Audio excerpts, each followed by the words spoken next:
दिल्ली शराब कांड की जांच का दायरा जो है वो लगातार बढ़ता जा रहा है। अब ईडी ने आम आदमी पार्टी के विधायक दुर्गेश पाठक को समन किया है। दुर्गेश पाठक को पूछताछ के लिए ईडी ने बुलाया है। इससे पहले ईडी ने मुंबई में विजय नायर के यहां छापेमारी की थी, जहां दुर्गेश पाठक भी मिले थे।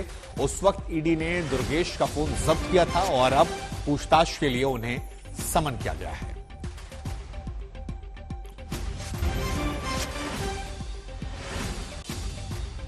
अब मेरे जिस साथी को आज ईडी ने समन किया है वो एमसीडी इंचार्ज हैं, यानी कि आने वाले नगर निगम चुनाव में आम आदमी पार्टी की ओर से इंचार्ज हैं। जब आबकारी नीति बनी तब वो विधायक नहीं थे, जब आबकारी नीति बनी वो सरकार का हिस्सा नहीं थे।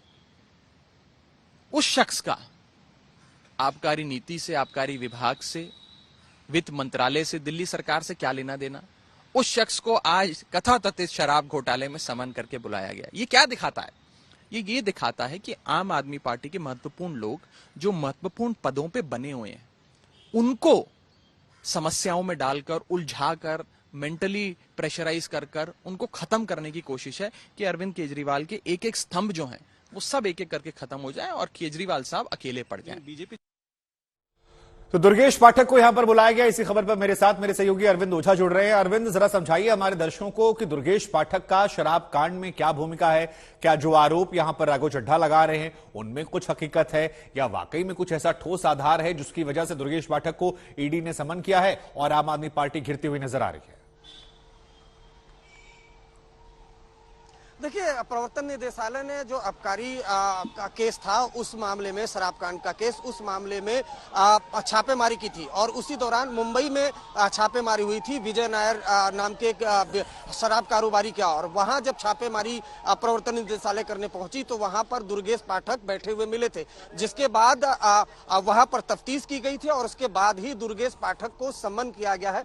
दुर्गेश पाठक सुबह सुबह ईडी के दफ्तर तय वक्त पर पहुंच गए और फिलहाल उनसे पूछताछ की जा रही है। उनकी भूमिका क्या है इस बारे में अभी तक कुछ क्लियर नहीं हुआ है। जाहिर सी बात है, चूंकि रेड के दौरान वहां पर वो मौजूद थे, इस वजह से ईडी उनसे पूछताछ करना चाहती है। लेकिन अब जैसे ही ईडी ने सम्मन किया, जैसा पहले भी होता रहा है, ईडी और सीबीआई का नाम आते ही सियासत शुरू हो जाती है।